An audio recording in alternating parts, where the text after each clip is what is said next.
In this session, we are going to discuss about the operations of matrices and more properties related to the matrices. So let's start the session.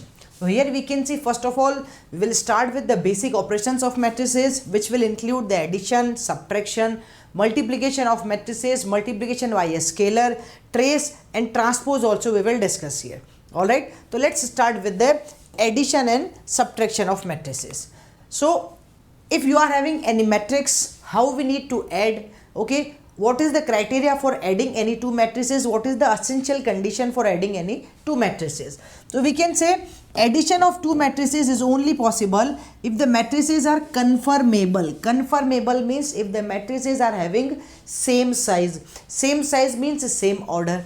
So suppose if I am having a matrix A, here look, you can see the example also. I am having a matrix A which is having 2 rows and 2 columns. This is a 2 cross 2 matrix. And one more matrix I am having B, which is again a 2 cross 2 matrix. If I want to add these two matrices, then yes, addition of these two matrices is possible here. But suppose if I am having a matrix A whose order is 3 cross 3 and one more matrix B whose order is 3 cross 4. So in this case the addition cannot possible. If you want to do A plus B, then it will not possible, okay, it will not exist. So this is a very simple rule ki if you want to go for the addition of any two matrices, the addition will be possible if the matrices are conformable. Addition will be possible if the size is same, if the order is same. So this is very simple thing. Size of matrix A should equals to size of matrix B. First thing. So this is the essential condition. Now how to do the addition? Whenever you want to add any two matrices, always the respective places elements will be added.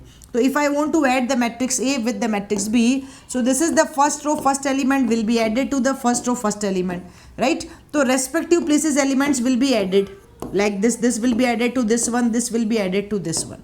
So I can write down my result for matrix A plus B will be 5 plus 3, 8, 1 minus 6, minus 5, 3 plus 2, 5 minus 2 plus 5, 3. So like this we can just go with the addition of matrices. This is very simple thing. Size should be same, order should be same, and we need to add only and only respective places elements, okay. So 5 will be added to 3, 1 will be added to minus 6, 3 will be added to 2, minus 2 will be added to 5. Very simply we can approach it. If I will talk about the properties of addition, though yes, we are having few properties of addition also, dear students. The very first property is addition of two matrices is always having commutative property, okay. It will always follow the commutative rule. What is this? In commutative I can say ulta seedha ek saman, means if we are having a matrix A and one more matrix B, if you are adding first A plus B and then if you are adding B plus A, in both the cases the result will be same to same. That's why I can say ulta seedha ek saman, okay. A plus B or B plus A, the result will be same. Pre-addition or post-addition, the result will be same to same. So this is called the commutative property. Though yes, addition is following the commutative rule. Second, addition is following the associative rule also. So if we are having suppose three matrices A, B and C, if you want to do first of all the addition A plus B and then the resultant if you will add with the C, so it will give you the same result as if you will do first the addition B plus C and then the resultant with the A. In both the cases the result will be same. So hence addition will satisfy the property of commutative and associative also.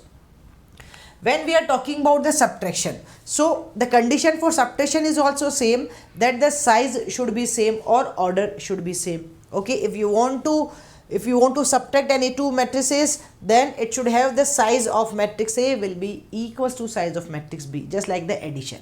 So here you are having option. If we are having two matrices A and B, we want to perform A minus B, we are having one option, we can do directly A minus B also, means respective places we will subtract. Or in this case you want to write down this one, so you can write down like this also, A plus minus B, okay. So both the things are same to same, only in both the case the result will be same. Let's take the same example here. If I will take this example which we discuss here, so if I am writing this same example, the matrix A is 5, 1, 3, minus 2. Or any random example also we can take. Matrix B is 3, minus 6, 2 or 5. And if we want to perform here A minus B, so in this case, dear students, again the approach will be same. Respective places elements, you will do the subtraction between only respective places elements. So this 5 will be subtracted. Okay, 5 minus 3 we will perform here. This will be 5 minus 3. This will be 1 minus minus plus 6. The next will be 3 minus 2. And next will be minus 2 minus 5. So we can write down here the result A minus B is equals to 5 minus 3 is 2, 1 plus 6 is 7, 3 minus 2 is 1, and minus 2 minus 5 will be minus 7. This is the result for A plus B. One very important thing in the subtraction, that when we are talking about the properties, so subtraction is not commutative. If you will do somewhere A minus B, it is not at all equals to, my dear students, B minus A. So subtraction is not following the commutative rule. Subtraction is also not following the associative rule. Okay, because when we are doing the subtraction A minus B and B minus A, then sign will change. That's why here we are having the issue of sign. That's why the result is not same. So this is not following the commutative law, and similarly it's not following the associative law also. So if I will perform A minus B and then the resultant I will do with the minus C, it is not equals to B minus C and minus A. Okay.